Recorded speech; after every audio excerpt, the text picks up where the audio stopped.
आज मेरा ये वीडियो बनाने का मकसद ये है कि मैं अपने बलोच बहन भाइयों के सामने इस महारंग लांगू की असल हकीकत विद फैक्ट्स एंड फिगर्स पेश करूं और बाकी भी पाकिस्तानी अवाम जो इस एक्ट्रेस को नहीं जानते उनके सामने भी ये सारा agenda once and for all expose हो जाए। सबसे पहले तो हम आते हैं कि आपने इसको महारंग बलोच नहीं कहना। मैंने पहले भी कहा और मेरी वीडियो बहुत ज़्यादा वायरल हुई, तो उसकी मैं आपको वजह भी बता देता हूँ। ये अपने साथ बड़ा फखरिया लिखती है महारंग बलोच, लेकिन ये महारंग बलोच नहीं है, ये महारंग लांगू है और लांगू एक सब कास्ट है ब्रावी की। ये पाए बलूचिस्तान के अंदर जाते हैं, इस वजह से अपने साथ बलोच लिख लेते हैं, अदरवाइज ये बलोच नहीं है। और बराए रास्त इनका ताल्लुक बलूचिस्तान के साथ नहीं है, यहाँ के सेटल हुए थे तो उसके बाद अपने साथ बलोच लिखना शुरू हो गया। इस वजह से मैं आपको कह रहा हूँ कि इसको आपने महारंग लांगू कहना है, महारंग बलोच नहीं कहना। महारंग लांगू के जो वालिद साहब थे उनका नाम था अब्दुल गफार लांगू। अब्दुल गफार लांगू बीएलए का दहशतगर्द था। ये बात मैं नहीं कर रहा, बीएलए का जो रूहानी बाप है मामा कदीर, जिसकी आप ये वीडियो देख सकते हैं। प्यार के साथियों ने माफ नहीं किया। नवाब साहब ने मजीद गुफ्तगू जारी रखते हुए कहा कि हमीद शाहीन के साथ भी यही हुआ और गफार लांगू के साथ भी यही ड्रामा कराची में हुआ। उसके करीबी अजीज बीएलए में था तो गफ्फार का हालात सुनकर उसने बीएलए को खैरबाद किया और उन्होंने कहा कि कल को मेरे साथ भी ऐसा न हो। वो किसी और मुसल्लह तंजीम में चला गया। आपने देखा इस वीडियो के अंदर मामा कदीर कह रहा है कि बहुत से लोग बीएलए को अब्दुल गफार लांगू का अंजाम देख के छोड़ के चले गए, कि जिस तरह बीएलए ने जो हाल अब्दुल गफार लांगू का किया उस हाल को देख के बीएलए के मजीद लोग जो है वो छोड़ के दूसरी मुसल्लह तंजीमों में चले गए। तो इसमें एडमिट कर रहा है मामा कदीर कि अब्दुल गफार लांगू को बीएलए ने हिट किया था और यहाँ पे ड्रामा क्या किया जाता है। यहाँ पे जनाब महारंग बलोच की वीडियो बनाई जाती है जिसमें अपने वालिद साहब के कब्र पे जा रही है, पहले वहां जाके दुआ करती है और उसके बाद वहां बैठ के रो के वीडियो बना रही है कि मेरे वालिद साहब किस तरह रात को लाश आई और मेरे लिए वो बड़ा मुश्किल दिन था। मैं बिल्कुल इस चीज से एग्री करता हूँ। किसी भी बेटी के लिए जब उसके वालिद साहब की डेड बॉडी घर पे आएगी तो बहुत मुश्किल वक्त होगा। मैं इस चीज पे क्रिटिसाइज नहीं करता, लेकिन मेरी बहन मारा किसने था? बीएलए ने, रियासत पाकिस्तान ने नहीं। सबसे पहले तो इस चीज को क्लियर करना है विद प्रूफ।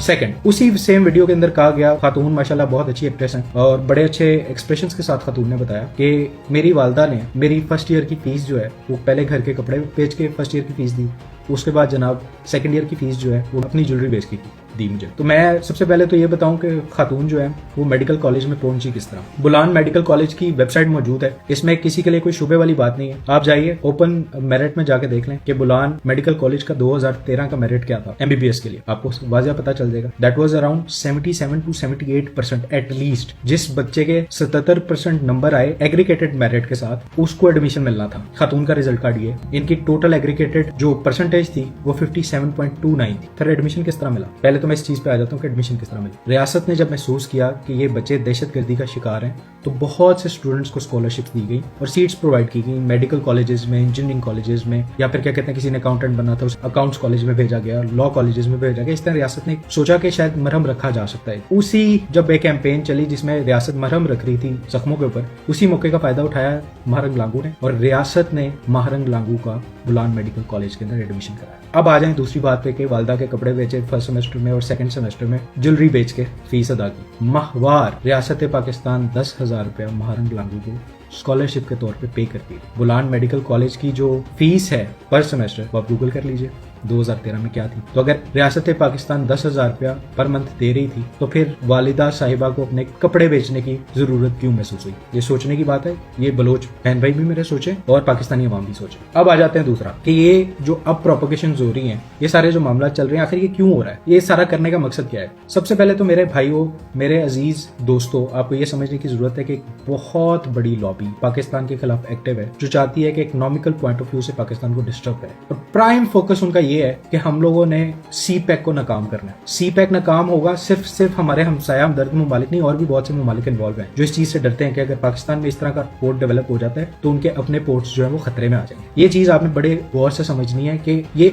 उन ममालिक के लिए भी बड़ा खतरनाक हो सकता है अगर पाकिस्तान अपना सी पैक को प्रॉपर्ली डेवलप कर लेता है। जैसे सी पैक की बात आती है, बहुत से बड़े बड़े अनासिर ऑर्गेनाइजेशन पाकिस्तान के अंदर एक्टिव हो जाते हैं। सोशल एक्टिविस्ट सो कॉल्ड जो है वो पूरी दुनिया से आके यहाँ एनजीओ बनाते हैं और जनाब राब्ते करना शुरू कर देते हैं। तो बेसिकली बलूचिस्तान में होता क्या है, जो अब्दुल गफार लांगू साहब भी करते थे और ये BLA का शुरू का काम पैसे इकट्ठे करने का तरीका ये था, ये बलूचिस्तान से इस तरह की स्टोरीज उठाते थे, इस तरह के बच्चों को उठाते थे जिनके वालिदैन जो है वो दहशतगर्दी की जद में आ गए थे, या तो वो खुद दहशतगर्द थे या दहशतगर्द हमले के अंदर उनको कोई इफेक्ट हो गया। उनके बच्चों को उठाते थे, बैकग्राउंड स्टोरी पूरी एक सेट की जाती थी कि जी मेरे वालिद साहब को इस तरह रियासत उठा के लेगी और फिर रियासत ने मार के मेरे वालिद साहब को वापस पहुंचा दिया, जिस तरह स्टोरी महारंग लांगू ने चलाई अब्दुल गफार लांगू के वाले से। इसी तरह की सेम स्टोरी बनाई जाती है, उस बच्ची की एक पूरी बैकग्राउंड बनाया जाता है, एक प्रोफाइलिंग की जाती है, बाहर के ममालिक में लेके जाया जाता है, बड़े इंटरनेशनल फोरम्स पे लेके जाया जाता है और कहा जाता है कि देखें जी हमारे साथ बड़ी ज्यादती हुई है, ये बच्ची है, इसके वालिद साहब को मार दिया, इसके भाई को मार दिया, इसके शोहर को मार दिया, और जनाब इस तरह के सारे इश्यूज हैं और अब इसे फंडिंग दे। BLA का फर्स्ट सोर्स ऑफ इनकम जो है ना वो पहले इस तरह सा, इस तरीके से BLA फंडिंग अपनी जमा करते रहे। मारंग ने भी इसी चीज को फॉलो किया और अपनी प्रोफाइलिंग बिल्कुल उसी तरीके से सेट। अब आप देखिए, जब कोई दहशतगर्द हमला होता है सबसे पहले खातून पहुंच जाती है, मजम्मत नहीं करती कभी भी, चाहे वहाँ पंजाबी मजदूर मर जाए, पंजाब सिंधी मर जाए, पठान मर जाए, वहाँ पे डॉक्टर्स मर जाए, लॉयर्स मर जाए, चाइनीज मर जाए, कभी मजम्मत नहीं करेंगे। BLA की कभी मजम्मत नहीं करेगी। बल्कि सोने पे सुहागा ये कि जब आपने देखा कि ये जाफर एक्सप्रेस वाला वाकया हुआ, कितनी बेदर्दी से औरतों और बच्चों को उतार के ट्रेन से मारा गया, और जिन दहशतगर्दों ने मारा, आपको पता है उन दहशतगर्दों की सबसे पहले लाशें क्लेम करने के लिए कौन पहुंचा? ये आप देख सकते हैं, ये हमारी चहीती बहन महारंग लांगू थी जो सबसे पहले पहुंची, और बड़ी मजेदार प्रेस कॉन्फ्रेंस की इन्होंने वहां बैठ। इन्होंने अपनी प्रेस कॉन्फ्रेंस के अंदर कहा कि कौन से मुहज़्ज़ब माशरे के अंदर लाशें नहीं दी जाती। अगर आपने किसी मुसल्लह अफराद को मारा है, जिसको भी मारा है, तो दुनिया में कानून है, दुनिया में आप देखें, चाहे आप किसी भी कोई भी क्लेम करे कि आपने दहशतगर्द मारे हैं या मुसल्लह अफराद को मारा, लाशों को तो फैमिली के पास देना चाहिए, लाशों से तो आपका कोई इंतजाम नहीं।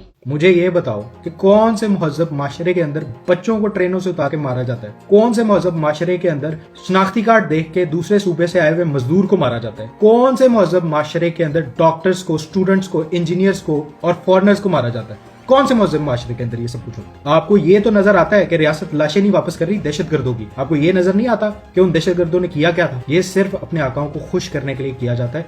मुझे ये सिर्फ जवाब दे दें कि कौन से मुहज़्ज़ब माशरे के अंदर ये सब कुछ होता है जिसकी आप मजम्मत नहीं करते।